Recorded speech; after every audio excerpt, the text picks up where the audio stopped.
जय हिंद दोस्तों, स्वागत है आप सबके आपके अपने YouTube channel self study with Kundan Kumar में। आज बात करेंगे इंटरमीडिएट एग्जामिनेशन 2023 और आप सब के लिए बिहार बोर्ड ने ऑफिशियली मॉडल पेपर लॉन्च कर दिया है जो कि ज्योग्राफी का है।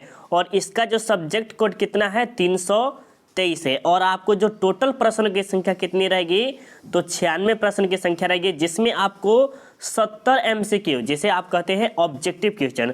और ये फाइनल एग्जाम में भी सेम टू सेम उसी प्रकार रहेंगे जो अभी आप देख रहे हैं। और इसमें जो आपके 20 जो रहेंगे आपके शॉर्ट क्वेश्चन रहेंगे जिसे 2 नंबरी कहते हैं, और 6 आपके लॉन्ग रहेंगे जो कि 5 नंबरी होते हैं। ठीक है, तो टोटल मिला के आपके कितने होते हैं 95 होते हैं। और बहुत बच्चे पूछ रहे थे कि सर जो 2023 में एग्जाम देंगे जो बच्चे, उसके लिए भी 70 ही MCQ रहेगा या कम रहेगा। तो अब बहुत स्टूडेंट का आप डाउट क्लियर हो गया होगा। ठीक है, चलिए अब बात करते हैं यहाँ पर। अब आपके सामने एक नंबर प्रश्न को देखते हैं और यहाँ पर कुछ प्रश्न हम भी छोड़े हैं। अगर आप सबको भी पता होगा तो आप कमेंट करके बता सकते हैं। यहाँ पर एक नंबर में क्या कर रहा है, 1 से लेकर 70 तक प्रश्न रहेंगे टोटल। इसमें से क्या करना है आपको 35 प्रश्नों का ही सही उत्तर देना है। और सही उत्तर आपको कहाँ देना है, OMR शीट पे धरना है जो कि कलर कहते हैं, वो करना है। ठीक है, अब चलिए आपके सामने एक नंबर से स्टार्ट करते हैं और आपको क्या करना है फटाफट कमेंट करते हुए चलना है। ठीक है, चलिए एक प्रश्न हम आपके लिए छोड़ देते हैं। अब यहाँ पर 2 नंबर प्रश्न से देखते हैं। और 2 नंबर प्रश्न यहाँ पर क्या कह रहा है, प्रश्न को अच्छे से समझिएगा। और यहाँ पर क्या कह रहा है कि निम्न में से कौन धार्मिक नगर नहीं है। धार्मिक नगर नहीं है तो देखिए वाराणसी एक धार्मिक नगर है, मुंबई भी धार्मिक नगर है, जगन्नाथ भी, पुरी भी है, लेकिन मक्का तो एक प्रकार के फसल का नाम है, तो मक्का हो नहीं सकता है। तो ये आपका क्या होगा, राइट आंसर है। ठीक है, अब देखिए आपके सामने 3 नंबर प्रश्न में क्या कह रहा है कि भारत का विशालतम धार्मिक समूह है। देखिए भारत में सबसे ज़्यादा जो है किस धर्म से है, तो हिंदू है, मुस्लिम है, ईसाई है, सिख, ये तो होगा नहीं। बट आपको मुस्लिम और हिंदू इन दोनों धर्म में लगाना है। तो ज़्यादा देखिएगा विशालतम जो है हिंदू धर्म है, जो कि ए आपका राइट आंसर है। ठीक है, याद रखिएगा। अब आपके सामने 4 नंबर प्रश्न में क्या कह रहा है कि भारत में प्रथम जनगणना हुई थी। भारत में प्रथम जनगणना जो हुई थी वो 1872 में हुई थी। और बहुत बार पूछा था कि 1881 कब पूछा जाएगा, जब पूछा जाएगा कि समकालीन भारत में प्रथम जनगणना कब हुई थी। कब, समकालीन। सीधे यहाँ पर पूछा जाएगा कि भारत में प्रथम जनगणना कब हुई थी तो 1872। और जब पूछ दिया जाएगा कि समकालीन भारत में प्रथम जनगणना कब हुई थी तो 1881 में। याद रखिएगा अच्छे तरह से। ठीक है, चलिए अब देखते हैं 5 नंबर प्रश्न में क्या कह रहा है। प्रश्न अच्छे से समझिएगा, वेरी वेरी इंपॉर्टेंट प्रश्न है। थोड़ा सा ज्योग्राफी का इस बार थोड़ा सा हार्ड का है, लेकिन अच्छे से समझ में आ जा रहा होगा। ठीक है, 5 नंबर में देखिए क्या कह रहा है कि निम्न राज्यों में से किस में जनसंख्या घनत्व सर्वाधिक है। ऐसा कौन सा राज्य है जहां पर क्या है जनसंख्या घनत्व सर्वाधिक है, तो आपको बताना है। देखिए यहाँ पर जनसंख्या के बारे में पूछा जा रहा है, तो जनसंख्या सिर्फ बिहार में सबसे ज़्यादा है। देखिए पूरे भारत में जितने भी राज्य हैं, जैसे ले सकते हैं पंजाब हो गया, केरल हो गया, पश्चिम बंगाल हो गया, इन सभी राज्यों से सबसे ज़्यादा जो है आपके बिहार में सबसे ज़्यादा जनसंख्या वहाँ पर है। ठीक है, याद रखिएगा। अब यहाँ पर क्या कह रहा है कि निम्न नगरों में कौन नवीन पुष्प कहलाता है। क्या कह रहा है, नवीन पुष्प कहलाता है।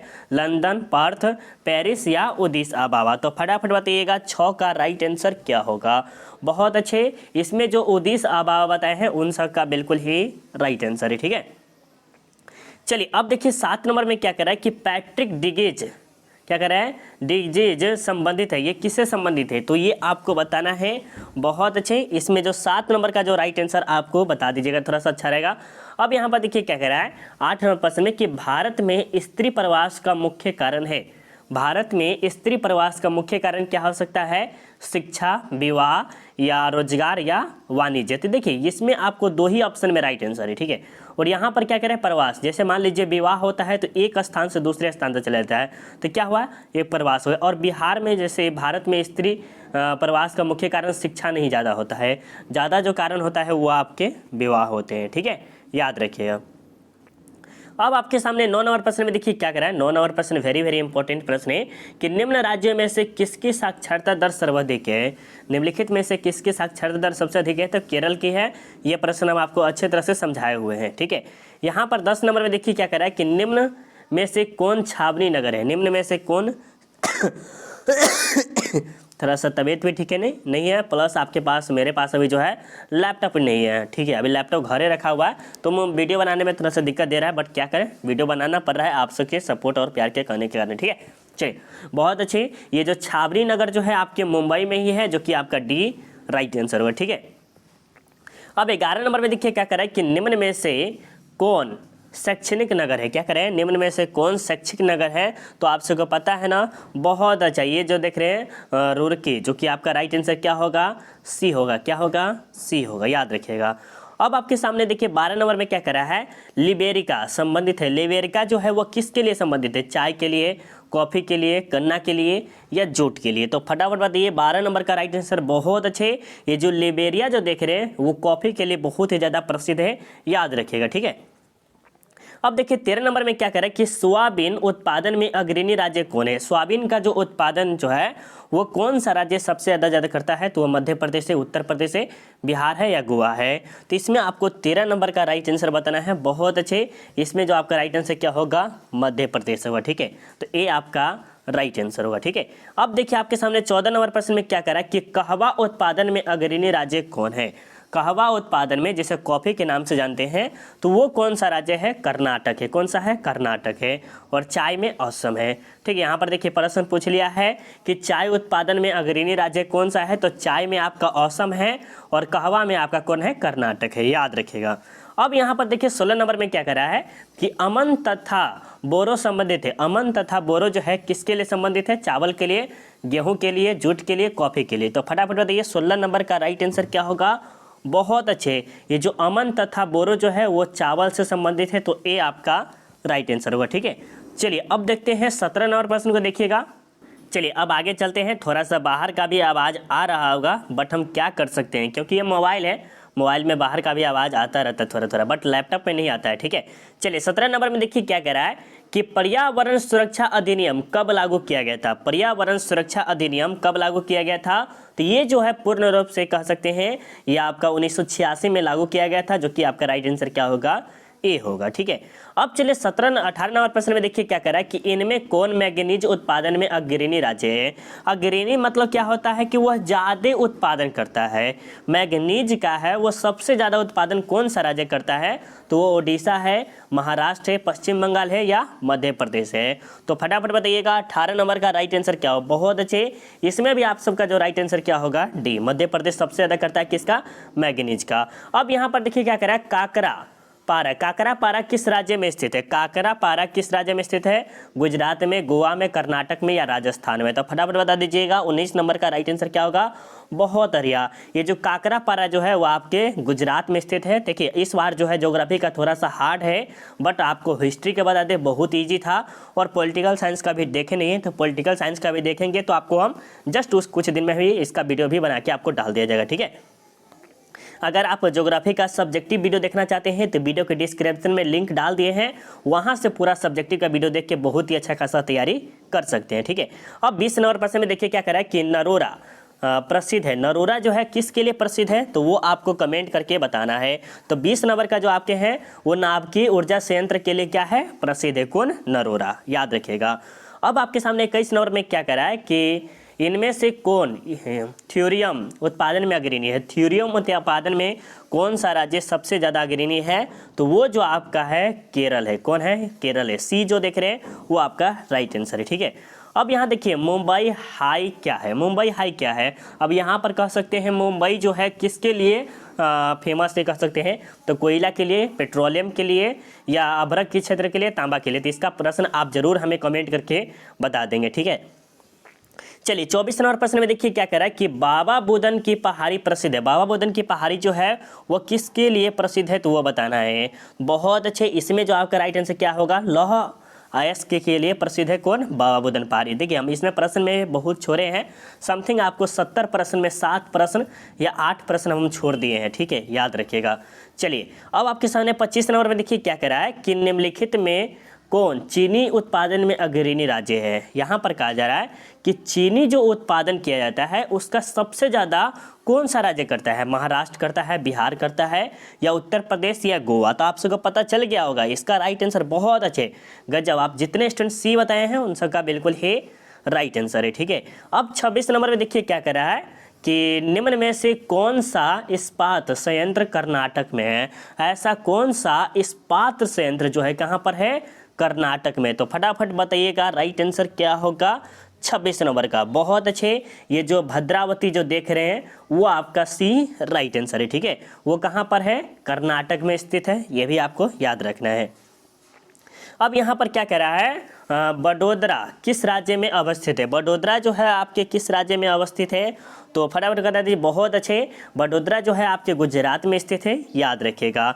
अब यहाँ पर क्या कह रहा है, ब्रेंटलैंड रिपोर्ट संबंधित है। ब्रेंटलैंड किससे संबंधित है, तो ये सतत विकास से संबंधित है, तो ये आपका राइट आंसर, ये भी याद रखिएगा। देखिए इसमें जो है ना थोड़ा सा प्रश्न इस बार अजीबोगरीब जैसा पूछा गया है, जो कि अगर आप देखिएगा तो थोड़ा सा लगेगा कि सर बहुत हार्ड पूछा है, बट अगर आप अच्छे से समझेंगे, बहुत ही अच्छे तरह से पढ़ेंगे तो आपको ईजी लगेगा एक तरह से। ठीक है, अब यहाँ पर देखिए आपके सामने 29 नंबर प्रश्न में क्या कह रहा है, हरिके बांध किस राज्य में है। हरिके बांध किस राज्य में है, राजस्थान, पंजाब या हरियाणा या महाराष्ट्र में। तो फटाफट बता दीजिएगा 29 नंबर का राइट आंसर क्या होगा। बहुत अच्छे, इसमें जो आपका जो हरिके बांध जो है वो आपके पंजाब में है, तो बी आपका राइट आंसर होगा। ठीक है, चलिए अब यहाँ पर देखिए 30 नंबर में क्या कह रहा है कि भारत में पहली रेल किस मार्ग पर चली थी। भारत में पहली रेल मार्ग कब चली थी, तो 1853 में 34 किलोमीटर तक चली हुई थी, जो कि मुंबई और थाने के बीच में चली थी, ये भी आप याद रखिएगा। ठीक है, अब 31 नंबर प्रश्न में क्या करें कि भारत में वायु परिवहन कब शुरू किया गया था, तो ये किया गया था 1911 में, तो आपका राइट आंसर क्या होगा, बी होगा, याद रखिएगा। अब आपके सामने 32 नंबर प्रश्न में क्या कह रहा है कि उत्तर दक्षिण गलियारा जोड़ता है। उत्तर दक्षिण गलियारा जोड़ता है, तो ये जो जोड़ता है श्रीनगर को कन्याकुमारी से या किस से जोड़ता है, तो फटाफट बता दीजिएगा। बहुत अच्छे, 32 का जितने भी स्टूडेंट डी बताए हैं उन सब का बहुत ही अच्छा है। श्रीनगर को कन्याकुमारी से जोड़ता है कौन, दक्षिण उत्तर दक्षिण गलियारा जो जोड़ता है वो किस जोड़ता है, श्रीनगर को कन्याकुमारी से। ठीक है, याद रखिएगा। अब आपके सामने 33 नंबर प्रश्न में क्या कह रहा है कि हजीरा किस राज्य में है। हजीरा जो है आपके किस राज्य में है, तो ये जो आपके हैं गुजरात में है, याद रखिएगा। अब आपके सामने 34 नंबर प्रश्न में क्या कह रहा है कि इनमें से कौन गुजरात का पतन है। क्या है, गुजरात का पतन है, तो इसका कमेंट करके बताइएगा। ठीक है, अब यहाँ पर देखिए 35 नंबर में क्या कर रहा है, मंगलोर पतन स्थित है। मंगलोर पतन स्थित है, तो ये कहाँ पर है, तो ये जो मंगलोर पतन जो देख रहे हैं वो आपके कर्नाटक में स्थित है। ठीक है, याद रखिएगा। अब यहाँ पर देखिए क्या कह रहे हैं 36 नंबर में, भारत के अधिकांश विदेशी व्यापार का वाहन होता है। भारत के अधिकांश विदेशी व्यापार का वाहन होता है, तो किसके माध्यम से भारत का जो बहुत ज़्यादा सामान कर सकते हैं एक देश से दूसरे देश जाता है, तो सड़क मार्ग से तो नहीं होगा, वायु मार्ग से होता है। ठीक है, जैसे कहते हैं एयरप्लेन कहते हैं, वो हो गया। ठीक है, पाइपलाइन से सिर्फ तो आप पानी भेज सकते हैं, गैस वगैरह से भेज सकते हैं। समुद्री मार्ग जो है ना वो सबसे फेमस है और इसमें लागत भी बहुत ही कम होता है। तो इस तरह हम कह सकते हैं कि जो आपका राइट आंसर जो होगा वो सी बिल्कुल ही राइट आंसर है। ठीक है, अब यहाँ पर देखिए क्या कह रहा है 37 नंबर प्रश्न में कि शहरी ध्रुव कोहरा किस प्रदूषण से संबंधित है। तो ये जो आपका किस प्रदूषण से है मेरे दोस्त, फटाफट बता दीजिएगा। 37 का आपका जो राइट आंसर क्या होगा, बी होगा, वायु प्रदूषण से है। ठीक है, याद रखिएगा। और 30 नंबर प्रश्न में क्या कह रहा है कि हीराकुंड परियोजना किस नदी पर स्थित है, तो ये जो है महानदी पर है, जो कि आपका राइट आंसर क्या होगा, सी होगा, याद रखिएगा। अब आपको यहाँ पर बताना है निम्नलिखित में कौन भारत का सूखा प्रवण राज्य है। प्रवण राज्य है, देखिए सूखा में हो गया कि जैसे कोई राज्य है वो सूखा सूखा हो गया, जैसे कि ऋषि वगैरह जो हो गया उसमें सूखा उपजा होता है, तो ये इसका कमेंट करके ज़रूर बताइएगा हो सके तो। 40 नंबर का देखिए क्या कह रहा है कि मक्का की पेटी कहाँ है। मक्का की पेटी जो है वो संयुक्त राज्य अमेरिका में है, जो कि ए आपका राइट आंसर है। ठीक है, अब यहाँ पर क्या कह रहा है, रुको और जाओ निश्चयवाद का दूसरा नाम क्या है, तो यही निश्चयवाद ही होना चाहिए, इसमें भी आपको देख बता दीजिएगा। ठीक है, 42 नंबर प्रश्न में देखिए क्या कह रहा है, 42 नंबर प्रश्न को अच्छे से समझिएगा कि निम्न में से कौन सामाजिक भूगोल की उपागम शाखा नहीं है। इसमें क्या कह रहा है कि समाज के बारे में सामाजिक भूगोल की उपागम शाखा नहीं है, तो ये जो चिकित्सा भूगोल जो देख रहे हैं वो आपको क्या है, सामाजिक भूगोल की उपशाखा नहीं है, याद रखना है। ठीक है, चलिए अब 43 नंबर प्रश्न में देखिए क्या कह रहा है कि जनसंख्या परिवर्तन का घटक कौन है। तो मृत्यु देखिए, जैसे जन्म हो गया, मृत्यु हो गया, ये क्या होता है, जनसंख्या परिवर्तन होगा। उसके बाद आपका हो गया प्रवास, मतलब कि एक जगह से दूसरे जगह जाना भी क्या होगा, चेंज होगा। बट इनमें से जो राइट आंसर क्या होगा, डी होगा। बिल्कुल ही राइट आंसर आप सबका क्या आ रहा है, डी आ रहा है। ठीक है, 44 नंबर में देखिए क्या कह रहा है कि विश्व में सबसे अधिक जनसंख्या किस देश की है। विश्व में सबसे अधिक जनसंख्या किस देश की है।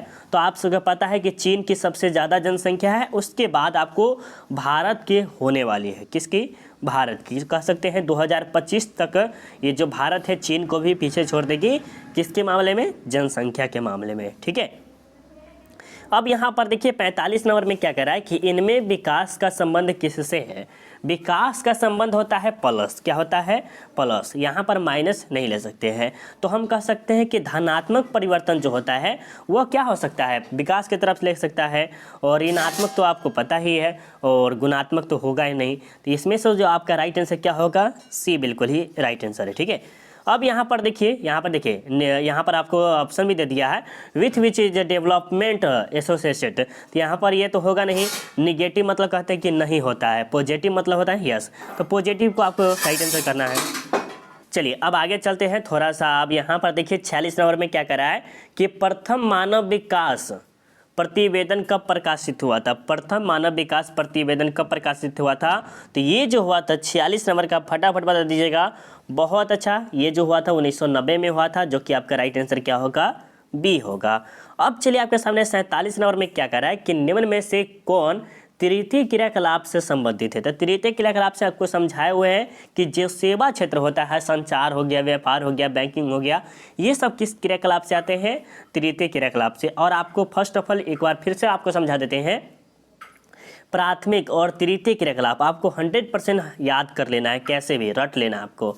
ठीक है, अब चलिए आपके सामने 48 नंबर में क्या कर रहा है कि निम्न में से कौन पंचम क्रियाकलाप से संबंधित है। तो देखिए विशेषज्ञ, ये हो गया, ये हो गया, ये सभी के सभी है पंचम क्रियाकलाप से। तो आपका राइट आंसर क्या होगा, डी होगा। ठीक है, अब यहाँ पर 49 का देखिए कि कुल खोज उदाहरण है। कुल खोज जो है वह कहाँ का उदाहरण है, तो ये सामूहिक कृषि का उदाहरण है। कुल खोज जो है किसका उदाहरण है, सामूहिक कृषि का उदाहरण है। ठीक है, अब यहाँ पर देखिए 50 नंबर में क्या करा है कि वेल्ड कहाँ है। वेल्ड जो है आपके न्यूजीलैंड में है, ऑस्ट्रेलिया में है, या दक्षिण अफ्रीका में है, या मिस्र में है। तो आपको बताना है राइट आंसर क्या होगा, फटाफट बता दीजिएगा। 50 का राइट आंसर क्या होगा। बहुत अच्छा, ये जो दक्षिण अफ्रीका देख रहे हैं उन सब का राइट आंसर होगा। ठीक है, अब यहाँ पर देखिए क्या कह रहा है 51 में अंगूर की खेती संबंधित है। अंगूर की खेती जो होती है वो भूमध्य सागरीय कृषि कहलाती है, जो कि ए आपका राइट आंसर होगा। ठीक है, अब आपके सामने 52 नंबर प्रश्न में क्या कर रहा है कि कर्तन दहन कृषि को भारत में किस नाम से जाना जाता है। कर्तन दहन कृषि को भारत में झूम की खेती के नाम से जाना जाता है। जैसे मान लीजिए एक जगह, ये जगह हो गया और यहाँ पर बहुत ही अच्छा पेड़ पौधे हैं और उसे जला दिया जाता है, फिर उसमें आग लगा के कृषि वगैरह किया जाता है, उसे हम झूम की खेती कहते हैं, या स्थानांतरित कृषि भी कहते हैं, या कर्तन दहन कृषि भी कहते हैं। तो आपका राइट आंसर क्या होगा, ए होगा। बिल्कुल सही बताया। ठीक है, चलिए अब यहाँ पर देखिए इन वृक्षों में किससे च्युइंगम संबंधित है। च्युइंगम समझते हैं, जो कि खाते हैं, वो थोड़ा थोड़ा वृक्ष से भी होता है। तो वो जो होता है जेपोटा जानते हैं, वो उस वृक्ष से बनाया जाता है। ठीक है, चलिए अब 54 नंबर देखिए क्या कर रहा है कि शेफील्ड औद्योगिक केंद्र अवस्थित है। शेफील्ड औद्योगिक केंद्र कहाँ पर अवस्थित है, चलिए बताइएगा जरूर। अब यहाँ पर देखिए 55 नंबर में क्या कर रहा है जर्मनी का रूर क्षेत्र प्रसिद्ध है। जर्मनी का रूर क्षेत्र प्रसिद्ध है, तो किस लिए है, तो फटाफट बताइएगा। 55 नंबर का राइट आंसर जो होगा वो कोयला के लिए प्रसिद्ध है। ठीक है, किसके लिए, कोयला के लिए। अब यहाँ पर देखिए क्या कह रहा है कि ओरिएंट एक्सप्रेस जोड़ता है। ओरिएंट एक्सप्रेस जो जोड़ता है वो आपको किस जोड़ता है, पेरिस को लंदन से जोड़ता है। तो ये आपका राइट आंसर होगा 56 का। ठीक है, अब आपके सामने देखिए पनामा नहर की लंबाई है। पनामा नहर की लंबाई जो है 82 है, लेकिन 82 इसमें ऑप्शन नहीं है, तो हम कितना लगा सकते हैं, 72 लगा सकते हैं। ठीक है, नहीं तो आप प्रश्न को छोड़ भी सकते हैं। अगर आपको कंफर्म याद है तो जैसे 82 किलोमीटर होता है, तो 82 किलोमीटर नहीं है तो 72 किलोमीटर लगा के चल सकते हैं। ठीक है, अब 58 नंबर देखिए क्या कह रहा है कि पनामा नहर जोड़ता है। पनामा नहर जोड़ता है वो अटलांटिक महासागर को प्रशांत महासागर से जोड़ता है, जो कि बी आपका राइट आंसर होगा। ठीक है, अब यहाँ पर देखिए 59 नंबर में क्या करा है कि पोर्ट इरसाइड कहाँ है। ये जो पोर्ट इरसाइड कहाँ पर है तो आपको पता है ना, ये पुर्तगाल में है, अल्जीरिया में है, मिस्र में है या मोरक्को में। तो ये जो है मिस्र, जिसे इजिप्ट के नाम से भी जानते हैं। ठीक है, यहाँ बताइएगा 60 नंबर में कि भारत में जनसंख्या विस्फोट की अवधि है। भारत में जनसंख्या विस्फोट की अवधि जो है वह 1951 से लेके 1981 तक है। ठीक है, याद रखिएगा। अब यहाँ पर देखिए 61 नंबर प्रश्न में क्या कह रहा है कि नहर के सहारे किस प्रतिरूप की बस्तियाँ मिलती है। जैसे ये हो गया, ये क्या है, नहर के किनारे है तो ये क्या कहलाएगा, रैखिक कहलाएगा। राइट, तो बी आपका राइट आंसर होगा। ठीक है, याद रखिएगा। अब यहाँ पर देखिए 62 नंबर में कि 2011 की जनगणना के अनुसार भारत में लिंगानुपात क्या था। 2011 की जनगणना के अनुसार भारत में लिंगानुपात जो था वो 943 था। पूरे भारत के जितने भी राज्य हैं उसमें कहा जा रहा है कि लिंगानुपात कितना था। ठीक है, स्त्री का पूछा जा रहा है। ठीक है, याद रखिएगा। 63 नंबर प्रश्न में देखिए क्या करा कि निम्नलिखित में कौन ऑस्ट्रेलिया की राजधानी है। ऑस्ट्रेलिया की जो राजधानी है कैनबेरा है। बहुत बच्चे क्या करते हैं, अदीस अबाबा भी रहता है, कभी कभी अदीस अबाबा भी रहता है। तो आपको क्या लगाना है, कैनबेरा लगाना है। ठीक है, याद रखिए। रबर किस प्रकार की कृषि है। तो रबर जो है एक प्रकार की रोपण कृषि है। रोपण कृषि के 4-5 उदाहरण के बारे में आप जरूर हमें कमेंट करके बताएंगे। ठीक है, 65 नंबर प्रश्न में देखिए क्या कह रहा है कि ग्रेट लैक्स जलमार्ग किस महादेश से संबंधित है। ग्रेट लैक्स जलमार्ग किस महादेश से संबंधित है। तो 65 नंबर का फटाफट कमेंट करके बताएंगे राइट आंसर क्या होगा। इसका कमेंट करके जरूर बताइएगा। चलिए अब देखते हैं यहाँ पर 66 नंबर में क्या कर रहा है कि दक्षिण अमेरिका में कौन ओपेक का सदस्य है। ओपेक के सदस्य जो है वेनेजुएला है, जिसे संस्थापक के नाम से भी जाना जाता है। ठीक है, याद रखिएगा। निम्नलिखित में से कौन एक नगरीय समस्या। नगरीय समस्या क्या हो सकती है, मलिन बस्ती, पेयजल की कमी, वायु प्रदूषण, इनमें से सभी हो सकता है। शहर में क्या होता है, ये सभी की कमी होती है। मैला थैला गंदगी से फैला हुआ रहता है, वायु प्रदूषण, श्वास लेने में मन नहीं पड़ता, पानी पीने का योग्य नहीं रहता, बहुत खराब होता है। तो इसका डी राइट आंसर है। ठीक है, अब यहाँ पर देखिए क्या करा है, मेम्फिस किस नदी के किनारे स्थित है। मेम्फिस जो है मिसिसिपी जो देख रहे हैं, जो कि आपका बी जो है वो राइट आंसर है। ठीक है, अब यहाँ पर देखिए कलाहारी मरुस्थल अवस्थित है। कलाहारी मरुस्थल जो है वो कहाँ पर स्थित है, अफ्रीका में स्थित है। ठीक है, साउथ अफ्रीका कह सकते हैं। मणिपुर की राजधानी है। मणिपुर की राजधानी जो है इम्फाल है, जो कि आपका राइट आंसर क्या होगा, बी होगा। और इसमें एक बात फिर से बता देते हैं, आपके फाइनल एग्जाम में 70 MCQ रहेंगे, तो आपको डरना नहीं है। और अब आपकी बात रही सब्जेक्टिव का, तो सब्जेक्टिव का वीडियो हम तब लाएंगे जब आप कमेंट करके बताएंगे कि सर सब्जेक्टिव का वीडियो बनाइए किसका, मॉडल पेपर का। ऑफिशियल जो model paper Bihar board launch किए हैं उसका आप सब्जेक्टिव क्वेश्चन बना के वीडियो अपलोड कीजिए। हम आप सब के लिए ज़रूर कमेंट करेंगे, बनाएंगे वीडियो। अगर आप सब्जेक्टिव का वीडियो देखना चाहते हैं तो वीडियो के डिस्क्रिप्शन में डाल दिए हैं प्लेलिस्ट, वहाँ से सेट बाय सेट देख लीजिए और निश्चयन हो जाइए, बोर्ड एग्जाम में बहुत ही अच्छा खासा नंबर आ जाएंगे। ठीक है, चलिए मिलते हैं अगले वीडियो में। जो भी सब्जेक्ट अगर आपको चाहिए कमेंट करके जरूर बताइएगा। अभी के लिए बाय बाय, जय हिंद, जय भारत।